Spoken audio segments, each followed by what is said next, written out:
Hey guys, my name is Emely Roman and this is Jesse.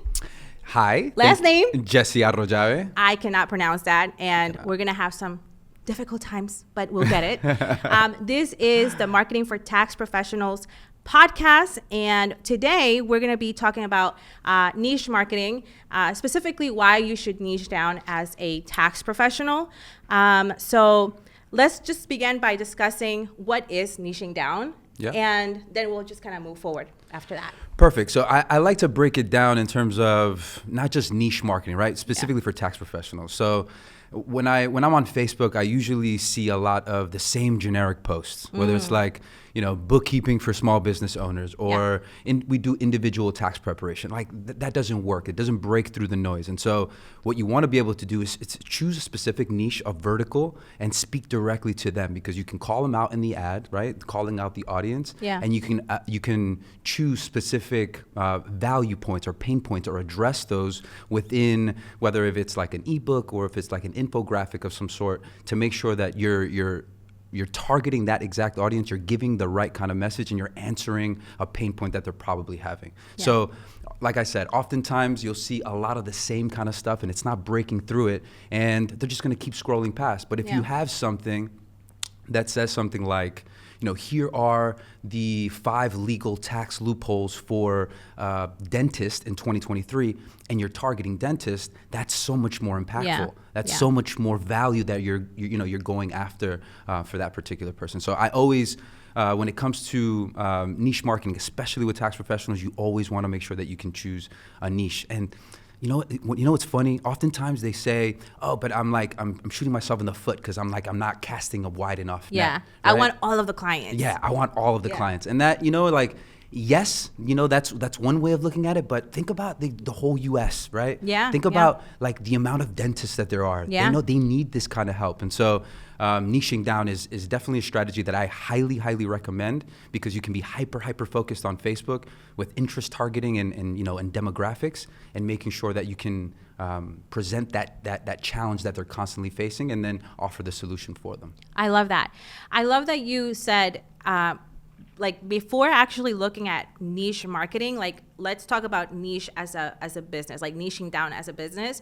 And I want to talk about really just the operational side of it too, because sometimes by actually servicing all of the people, you're going to start actually feeling a little bit more burnout. And sometimes working with specific types of clients, you're going to realize that you're probably not in the right market fit for your business as an operator.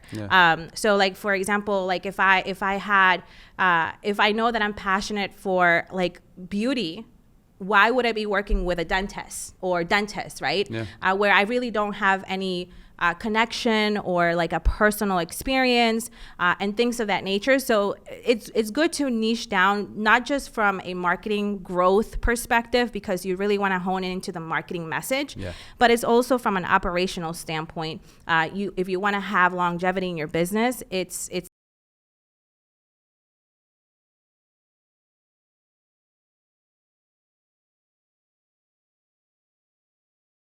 like casting a wide net, like, oh, I have to work with everyone because I'm kind of like, I'm losing the opportunity. The industry of the tax industry is huge. Yeah. It's huge. Like there's research, like it's worth around like $36.31 billion. That's nuts, yeah. And for you to believe that you're going to be able to grab all the 36 billion, like that's kind of unrealistic. So from a data standpoint, you also want to start looking into like, okay, the industry is wide. And because the industry is wide, and you also have to look at your resources too, right? Yeah. Time, budget, financial resources. I don't think that we may have the resources to cast such a wide net to get all of the clients. You know what I'm saying? Yeah, that's true. What are your thoughts on that, Jesse? I mean, it kind of twofold. And I've spoken with a lot of tax professionals, and it almost feels like they're pigeonholing themselves into something specific. But if you look at the best tax professionals that are doing it right now, Yeah. I mean, I can call them out. Like Duke loves taxes. Duke is fantastic. Like Carlton Dennis, like they're all very specific. Like Duke creates content for, he creates content and value for content creators and entrepreneurs. Those are the people that he helps I love that. solve those tax challenges, right? Same with Carlton Dennis. And so if these big, tax pros with such a huge following and they're growing it organically, and I know we'll talk a little bit about that. Yeah. If they're focusing on a niche and they're seeing the value from it, why isn't everybody else kind of following a similar trend? Yeah. Right? Yeah. Why are they still limiting themselves or casting these limiting beliefs and saying, hey, like. Well, I have a limiting belief for you. What if the reason why they are stuck and not niching down is because they see people like them already in their niche. Okay. Like, oh, I'm not gonna I don't want to be another tax professional that services lash businesses, for example. Like there's I already know 15 of these. Like, how do you like break that objection down? Yeah, I mean, you to your point, the way that you said it, like you're not gonna reach everybody. Like these tax pros, they're not gonna, reach every content creator in the game or every real estate agent in the game to teach them tax strategy. Like there's going to be pockets, right, of markets that don't have, or they're not reaching those markets, right, either through Facebook or YouTube or Google. They're not doing the right kind of, like, let's say, ads to reach that market and have them understand the value that you're trying to share. So there's a lot of opportunities.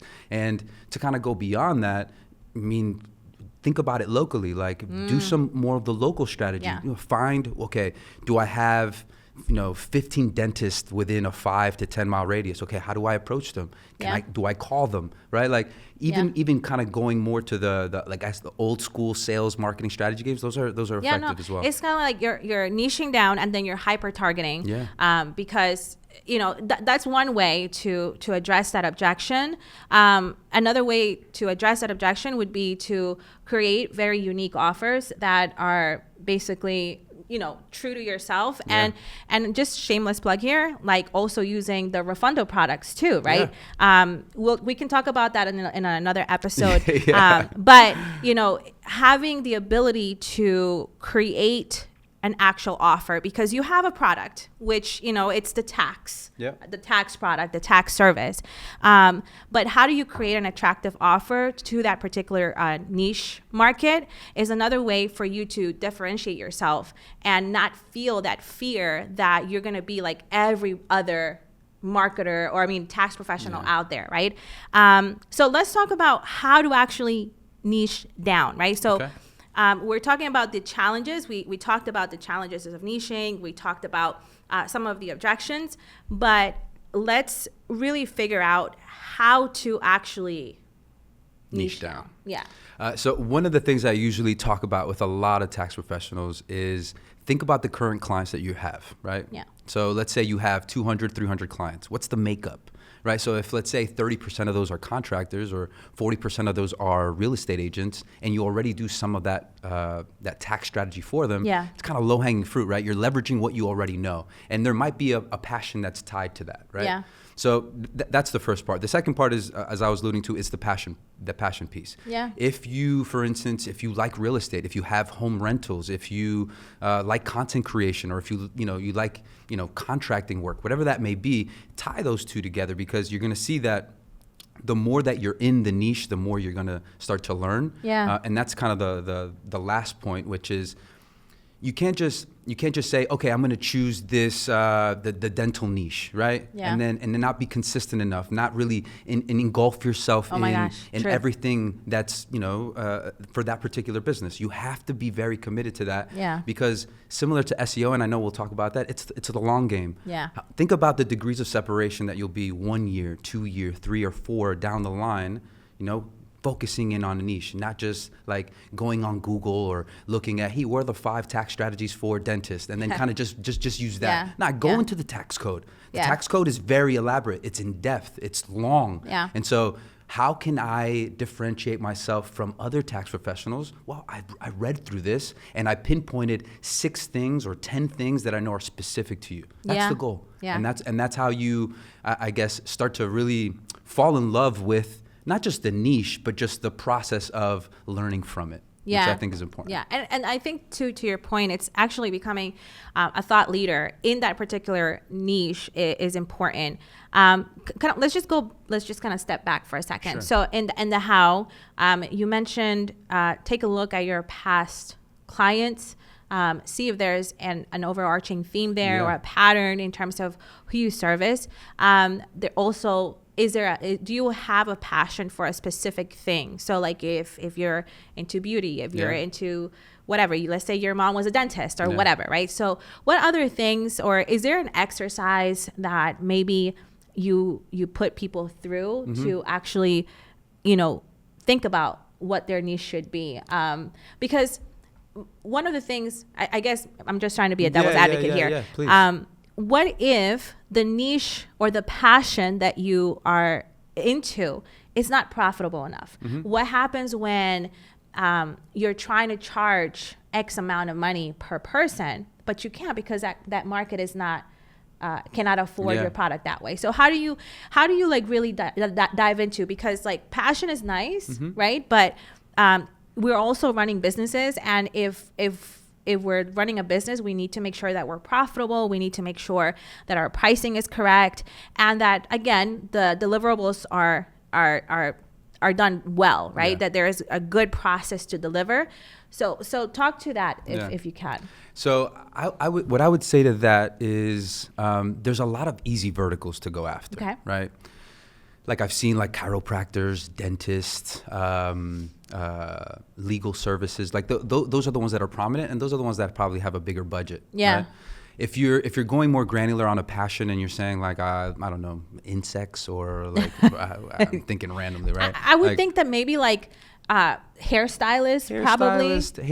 Yeah, there might. So I still think there's a lot of benefit in it. In two things. One, you need to really give yourself some time to think about it. Yeah, for sure. Like, and people don't. People just want to go too quick, and they want that instant gratification. They want those immediate results. Yeah. And they don't really care about taking the time. Now, think about it. If you're just starting off in your business, let's say you're in year 1, okay? What's your thought process in terms of how long you want to be in the game? Facts. If you're trying to be in the game for 10, 15 years, spend 2 or 3 like really understanding your niche. Yeah. Right? And that's what you want to do. But yes, there are verticals that are easier than others. There's more information about those. There's more tax strategy around those. People have more access to it, and you can probably see it. But I would say it's more about just really thinking about it.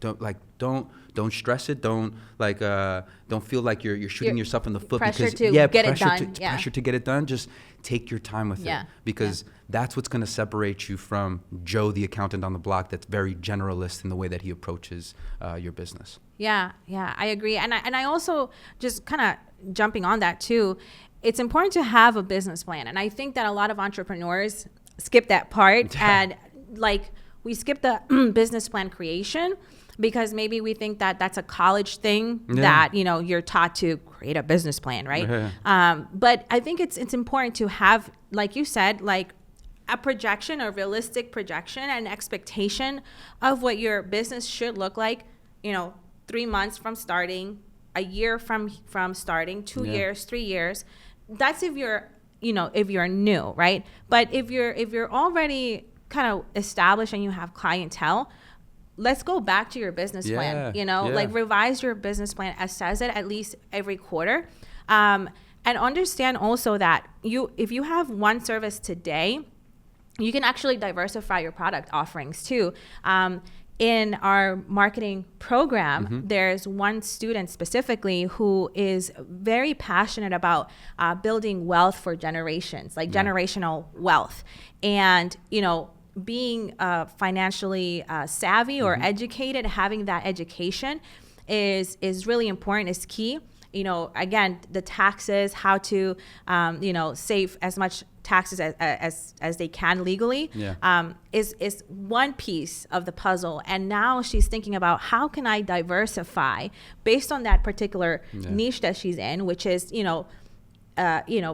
communities with low income or communities that may have not been taught about financial literacy. And now she's building on top of her, core offer as a tax professional, other types of products that educate even further the community. And so, it's important to realize that, when you actually build a business plan and you have these projections, you start with one core offer today. But if you get really good at your niche, if you get really good at your market, you can start diversifying that product suite and then make more money off of it as well. Because you naturally become a thought leader. So if people trust you with some of the things that you're saying, you're adding value to this, it's going to be a no-brainer down the road. If you're trying to offer some CFO services or bookkeeping services, like offloading some of those it would be so easy for them to do, just because they've already seen the value up front with what you're sharing. So yeah. I love that. So we're going to kind of jump into developing the marketing message after you niche, because this is a great segue after we're talking about becoming a thought leader and like actually sharing things that are unique to that particular industry.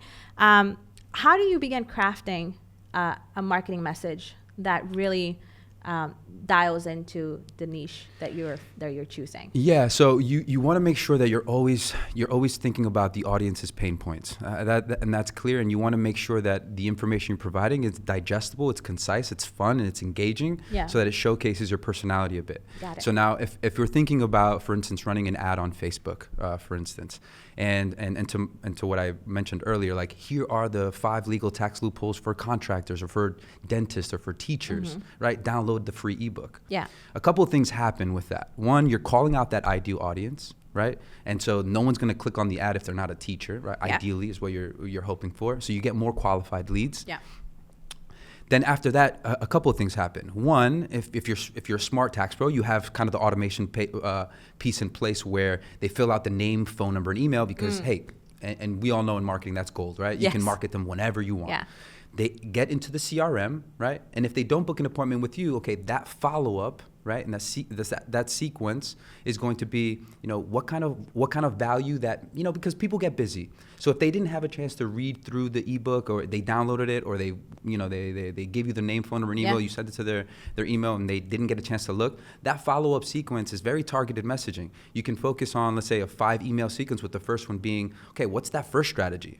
The second email, what's that second strategy? The third being kind of alluding more to that, maybe sharing a little bit of your story. Why did you get involved? Why are you trying to help them, right? So now you're really speaking specifically to that dentist, and the more that you're in that niche, the more you're going to use terms or lingo or feelings that they're used to.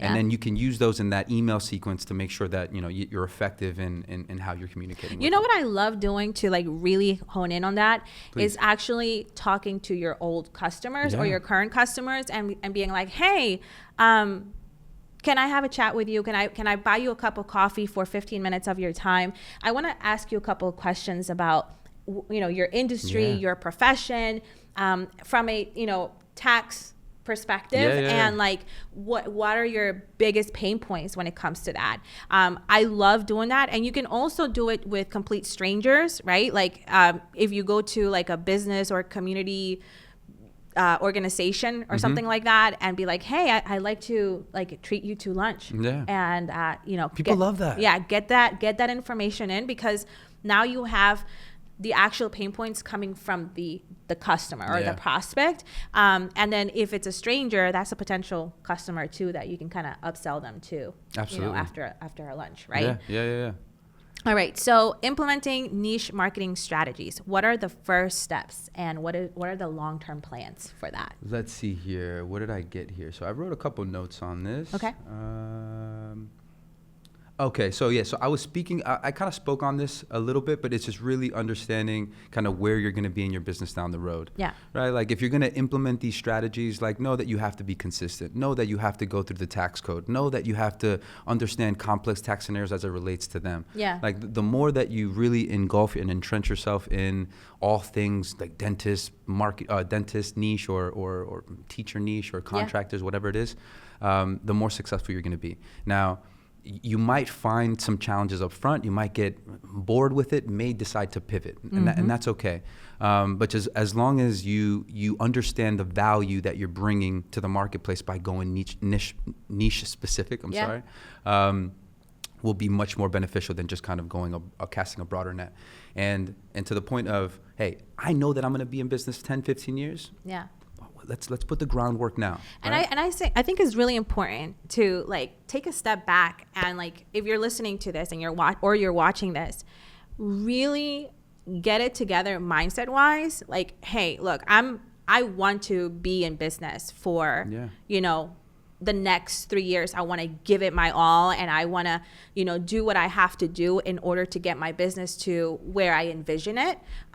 So it's really important. Mindset is important in this particular process, right? Because it's a process of business discovery, but it's also self-discovery that is going to happen. There's also personal growth that will happen as you kind of go through this journey of discovering what is truly your passion and who you truly want to serve. So, get your mindset together and then, commit yourself to doing the work and doing the exploration and doing the research for your niche, because at the end of the day, there are people out there that need you. And if you manage to marry or commit yourself to this and begin the thought leadership growth, it's really easy. It's kind of like a snowball effect, because like once you start repeating the same message over and over again, obviously with different angles, it gets easier. People start actually wanting to know more about what you offer, how you can help them, and it becomes super, super organic, which is what you want to have. You don't want to kind of go up a hill all the time, right? You want to have ease when it comes to, inbound leads. You don't want to have to actually go out there and chase. Now, granted, it's probably going to happen for the first 3 years that way. You're probably going to have to fight that, right? But as you kind of go through this and you build that messaging and you ask questions, have conversations, because that's what marketing is at the end of the day, right? You'll eventually get to a point where people will see you as a thought leader, will actually trust you with their books, which is ultimately, an honor and really what you're here for. Jesse, you have anything to say? To piggyback off that, I mean, from a referral standpoint, it's insane. Yeah. I mean, just think about, for instance, let's say you decided to work with dentists, right? You go to a networking event, right? You go to a dentist networking event with your ideal audience is, right? And so here's a couple of things to that, and then I'll speak on the referral bit. Number one, when you're choosing a niche, you don't have to constantly reinvent yourself. Now, what do I mean by that? If I have a dentist, right, and I have a chiropractor and I have a contractor, I have to figure out, okay, what are the pain points that I need to solve from a tax strategy for this business? Yes. What are the ones that I need to do because their businesses are different, right? And so if I'm able to, let's say, go to a dental convention and I'm speaking to one dentist, that problem that second dentist is going to feel is very similar. Yeah. The pain points for that third are going to be the same. So now you're going down the road, you're going 10, you're going 15. When you get to 15, they're going to be like, wait, how do you know so much You're about... You're reading my mind. You're reading my mind. Well, you say, yes, well, my name is Jesse. I help dentists like yourself minimize their tax liability at the end of tax season. Boom, boom, using boom. these strategies, right? So from that standpoint, you're working smarter. You're not reinventing all these extra businesses. You're focusing on one. And to that point, imagine working with that one dentist that really loves what you did. Yeah. That dentist knows other dentists. Of course. And so it's a simple conversation to say like, hey, loved working with you. Yeah. I really enjoyed, helping you with your taxes this year. Did you have anybody that I can speak with or any other dentists in your...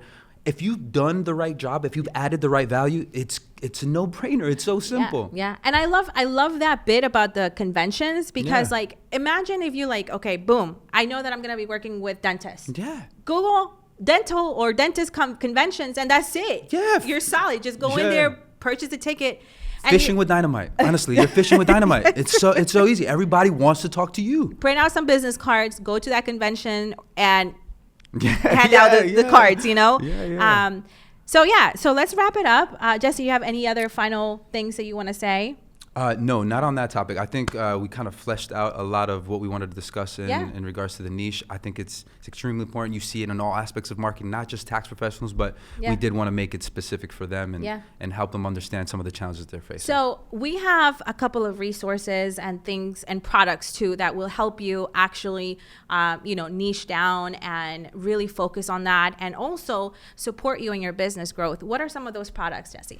So on our side, we offer a tax marketing mastery program, which a lot of what we just discussed with niching down is what we go into. So when you first sign up, we give you access to a workbook where we really pinpoint what that that individual tax prep client looks like, what that business tax prep client looks like, but then dive into more of the psychographics and say, okay, what are the pain points? What Yeah. are their dreams? What are their desires? Like, Yes. the more you get into that, the more you start to understand what that audience looks like. And then when you create sales funnels, when you create like the website landing pages, it's just more specific. And it's easier for us to make those things happen once we have a good grasp of what that ideal audience is. I think the first step that you want to take if you want to explore these products or actually get this help is actually join our Facebook group. Yeah. We'll leave a link in the description box below somewhere Yeah. so that you can join. It's free.